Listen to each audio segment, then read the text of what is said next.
কথায় আছে, বিপদে আপন লোকজনই পাশে থাকে। তারা বিপদগ্রস্ত ব্যক্তিকে সহযোগিতায় এগিয়ে আসে। কিন্তু সবচেয়ে মজার বিষয় হলো, আপনার সবচেয়ে বড় শত্রু কিন্তু নিজের আপন লোকগুলোই।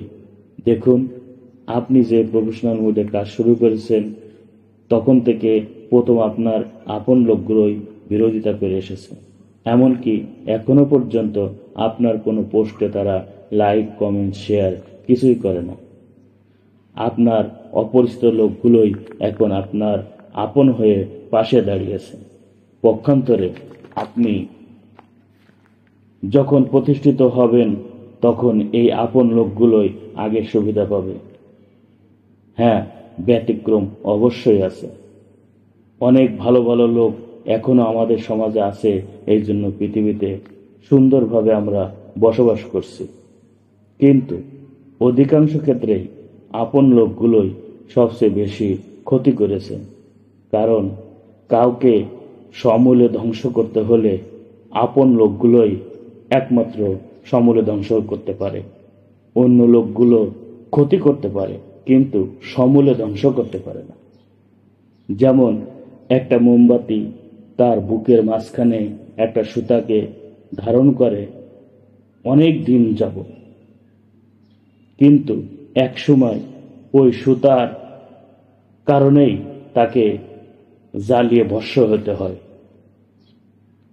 কারণ ওই সুতায় যখন আগুন জ্বালিয়ে দেওয়া হয়, তখন ওই মোমবাতিকে ধ্বংস করে ফেলে সমূলে। নবাব সিরাজউদ্দৌলাকে ধ্বংস করেছিল তারই আপন লোক মির্জাপুর। একটা বড় গাছকে কেটে ফেলতে চাইলে ধাক্কা দিলে পড়ে না, লোহা দিয়ে পিটালে পড়ে না।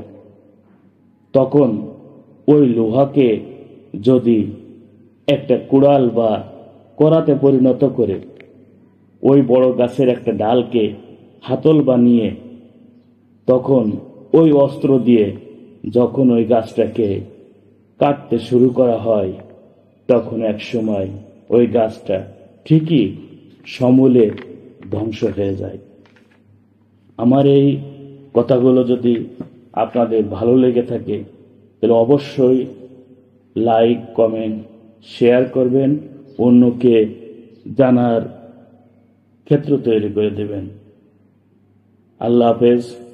আপনাদের সকলের দীর্ঘায়ু, সুস্বাস্থ্যতা কামনা করছি, এবং আমরা যারা এই প্রফেশনাল মোডে কাজ করতেছি, সকলে একে অপরের পাশে থাকব, একে অপরের সহযোগিতা নিয়ে এগিয়ে যাব ইনশাআল্লাহ। সকলকে ধন্যবাদ।